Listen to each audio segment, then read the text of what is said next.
Ouvrons notre Bible au livre de 2 Rois 22. 2 Rois 22. Livre de la loi et jugement trouvé. Livre de la loi et du jugement trouvé. 2 Rois 22, versets 1 à 10. Le bon règne de Josias, ses soins pour réparer le temple, le livre de la loi trouvé. Versets 1 à 7. Le roi Josias arrive au trône à l'âge de 8 ans à cause de l'assassinat de son jeune père, Amon, qui n'avait joui que de 2 ans de règne. Josias tourna le dos à l'idolâtrie de son père et donna sa vie à Yahweh. L'événement différent de la succession antérieure de Josuas, de celle d'Amon, doit être attribué à la grâce distincte de Yahweh. Pourtant, probablement, les personnes qu'il avait formées, y compris le mari de la prophétesse Hulda, Shalom, étaient des instruments pour produire cette différence.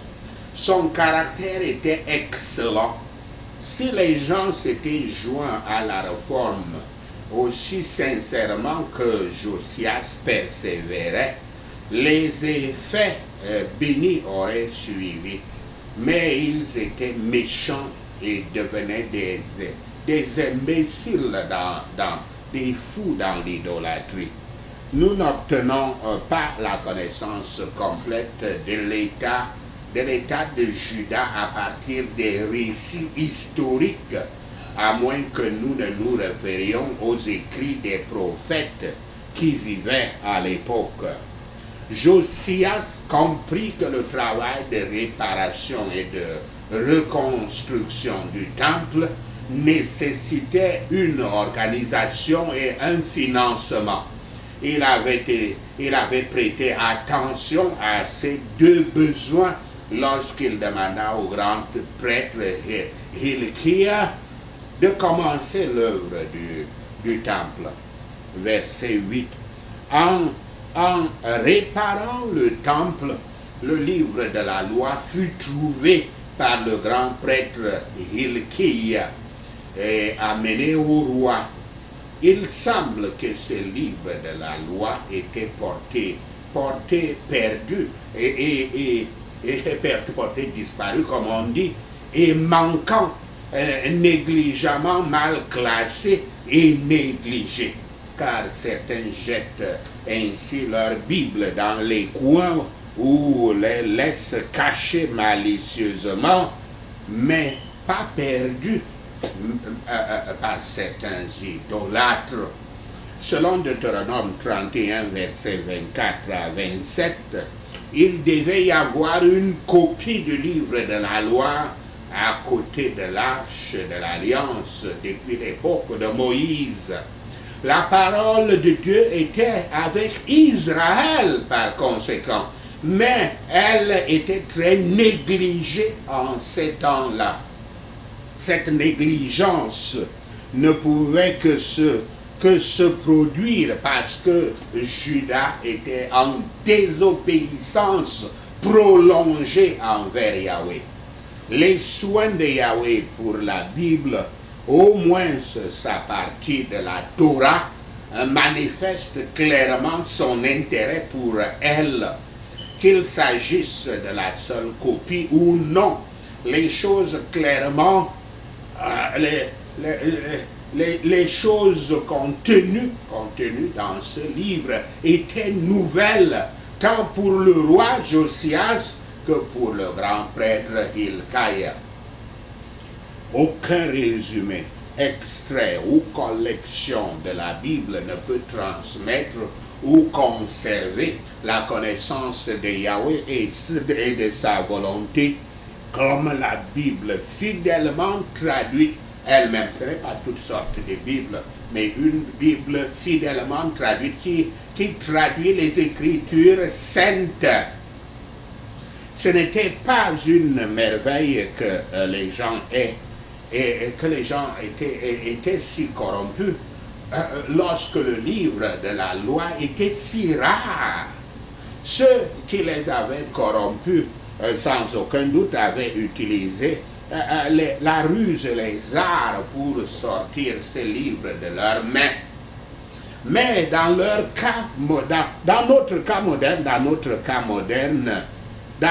moderne, l'abondance des Bibles, même comme il y a toujours des problèmes de traduction, parce que les traductions, beaucoup de traductions, ils mettent de la subjectivité ou bien de l'influence des églises là-dedans, des doctrines de l'église. Et certains parviennent à injecter les doctrines de l'église quand on traduit les écritures saintes des écritures saintes de l'hébreu pour les plus anciens, l'hébreu ancien de la langue araméenne et du grec pour le Nouveau Testament, grec et hébreu pour le Nouveau Testament. Mais dans notre cas moderne, dans l'abondance des Bibles que nous possédons aggrave nos péchés même nationaux, car quel plus grand mépris de Yahweh pouvons-nous montrer que de refuser de lire sa parole lorsqu'elle est mise entre nos mains, ou en la lisant, ne pas croire en elle et l'obéir. Par la loi sainte est la connaissance, dans la loi sainte est la connaissance du péché, et par l'évangile béni est la connaissance du salut. Quand la loi sainte est comprise dans sa rigueur et son excellence, le pécheur commence à se renseigner en disant: que dois-je faire pour être sauvé? Et les ministres de l'évangile lui indiqueront donc Yahshua le Christ comme la fin de la loi pour la justice à tous ceux qui croient. 2 Rois 22, versets 11 à 20. Josias consulte Hulda. Hulda la prophétesse, versets 12 à 13. Le roi Josias sait que le royaume de Juda mérite le jugement de Yahweh. Il ne peut pas il ne peut pas entendre la parole de Yahweh et répondre à l'Esprit de Dieu sans confronter sérieusement les péchés de son royaume. Le livre de la loi est lu devant le roi. Ceux qui les étudient se nourrissent quotidiennement de ce pain divin et marchent par cette lumière. Honore le meilleur la meilleure des Bibles. Ils honorent le meilleur de leur Bible. Les condamnations du péché et de la colère devraient nous, la colère divine, les condamnations du péché et de la colère divine devraient nous mettre sur cette enquête lorsque nous demandons: que devons-nous faire pour être sauvés? Ainsi, ce que nous pouvons attendre, et nous devons le prévoir. Ceux qui craignent vraiment le poids de la colère de Yahweh ne peuvent que s'inquiéter de la manière dont ils peuvent être sauvés. Verset 14.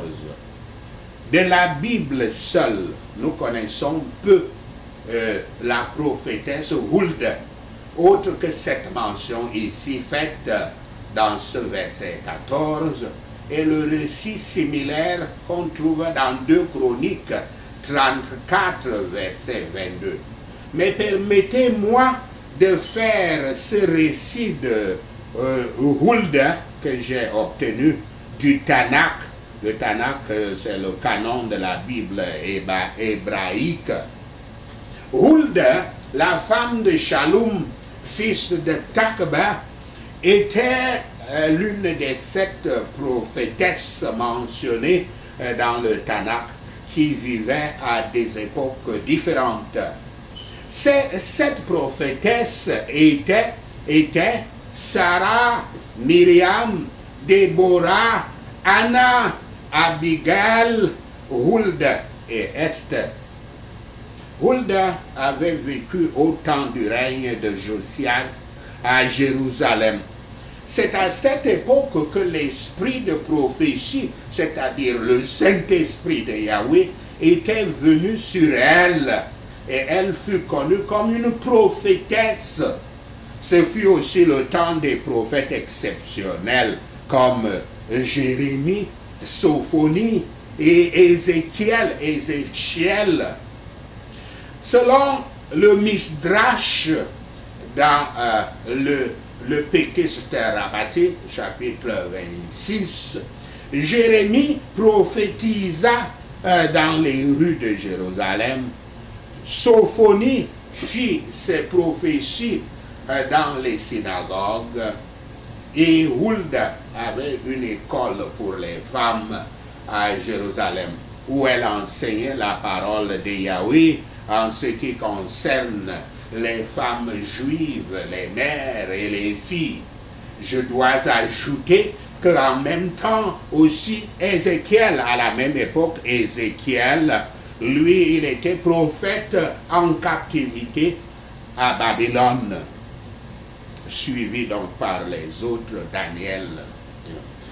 Dans le Talmud, qui est un corps de loi et de légendes civiles et de cérémonies juives, il est dit que Hulda était apparentée au prophète Jérémie. Elle était descendante de Josué, fils de Nun, de la tribu d'Éphrem. Le prophète Jérémie était aussi un descendant de Josué, mais du côté de sa mère. Du côté de son père, Jérémie était un fils, un fils de Hilkiah, Hilkiah, le grand prophète, venu de la longue ligne des Kohathites, des Kohanim en hébreu, remontant à Aaron de la tribu de Lévi.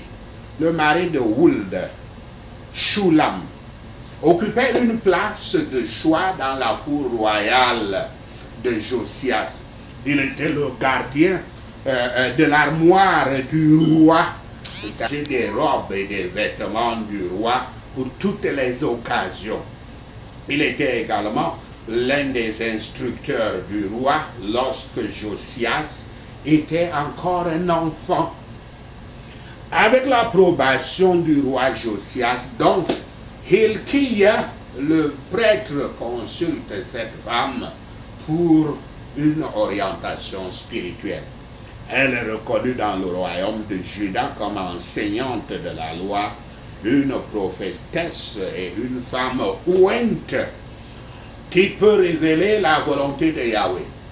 Je dois dire ici, entre parenthèses, que certains interprètent mal les Écritures saintes en disant, quand on lit des parties comme les parties du livre de Paul, des épîtres de Paul, qui dit qu'une femme doit rester silencieuse dans la communauté des chrétiens et écouter, obéir à son mari. Il conclut par là qu'une femme ne doit jamais enseigner la parole de Dieu, ne doit jamais enseigner dans une église. Mais j'ai cité la 7 prophétesse. Il n'y a plus meilleur enseignant de la parole de Dieu dans la société qu'un prophète, puisqu'il reçoit la parole de Dieu directement de Yahweh pour dire aux hommes, et il prend aussi ce que les hommes demandent et fait le travail du prêtre pour soumettre à Yahweh. Et par conséquent, il faut... la parole de Dieu ne peut pas contredire la parole de Dieu. Ne prenons pas les épîtres qui s'adressait à certaines églises, les épîtres des apôtres, qui s'adressaient à des églises particulières pour des problèmes particuliers de ces églises-là, et puis de généraliser ça au monde entier, c'est-à-dire au genre féminin, genre masculin, de généraliser ça partout. Versets 15 à 17. Judas et ses dirigeants avaient marché pendant longtemps contre Yahweh et ne se repentaient pas réellement pour éviter tout jugement éventuel. La fidélité de Yahweh est démontrée autant par son jugement sur les méchants que par sa piété sur les repentants. Huld a permis à Josias de connaître les jugements de Yahweh, les jugements que Yahweh avait en réserve pour Juda et Jérusalem. C'est-à-dire qu'elle avait prédit que Dieu va frapper Juda et Jérusalem. Et Dieu avait justement frappé Juda et Jérusalem de la destruction, de la captivité de ses habitants à Babylone. Le peuple en général était endurci et leur cœur n'était pas humilié, mais le cœur de Josias était tendre. C'était une tendresse de cœur, et ainsi Josué, ça veut dire Josias s'était humilié devant Yahweh. Il s'était brisé, c'était un homme brisé, qui s'était brisé des sources du péché comme l'orgueil, comme l'ego et toutes les variantes qui viennent avec. C'était ceux qui ont le plus peur de la colère de Yahweh sont les moins susceptibles de le ressentir. Bien que Josias, à la fin, ait été mortellement blessé dans une bataille, il était mort en paix avec Yahweh et était allé à la gloire. Quelles que soient ces personnes qui souffrent ou témoignent, elles sont rassemblées dans la tombe en paix et entrent dans le repos éternel qui leur est réservé au peuple de Dieu. Sachez cela et l'Éternel Yahweh vous bénira. Amen. Alléluia. Prenons ces points de prière. Je tourne le dos à l'idolâtrie de mes pères et je rends ma vie, je soumets ma vie à Yahweh au nom de Yahshua le Messie. Je tourne le dos aux manières du monde et je soumets ma vie à Yahweh au nom de Yahshua le Messie. Père Yahweh, fais que les frères et sœurs de l'assemblée des disciples du Christ se joignent dans ton enseignement aussi sincèrement que je persévère au nom de Yahshua le Messie. Seigneur Yahweh, récompense ceux qui persévèrent avec des effets bénis au nom de Yahshua le Messie. Je ferai attention aux besoins de réparer et de reconstruire l'Église du Christ au nom de Yahshua le Messie. Au fur et à mesure que nous reconstruisons l'Église du Christ, Père Yahweh, ouvre le livre des lois et montre-nous la direction à suivre au nom de Yahshua le Messie. Je ne serai pas négligent à propos de la parole de Yahweh dans ma vie au nom de Yahshua le Messie. Je ne négligerai pas la parole de Dieu et ainsi montrer la désobéissance à Yahweh au nom de Yahshua le Messie.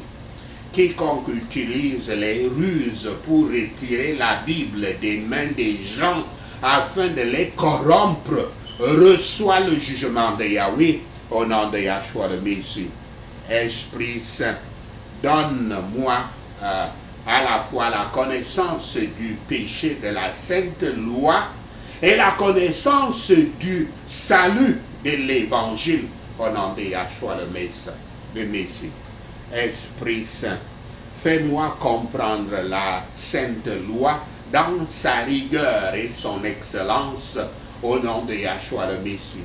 Père Yahweh, envoie-moi tes ministres de l'évangile pour me montrer le Christ comme la fin de la loi de la justice au nom de Yahshua le Messie.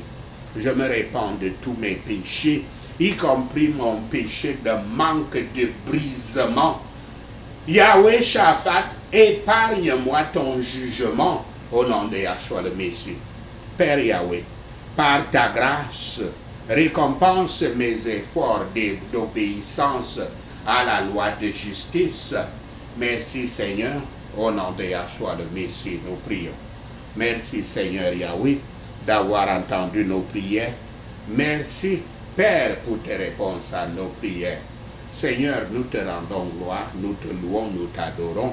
Au nom de Yahshua le Messie, nous prions. Amen. Alléluia.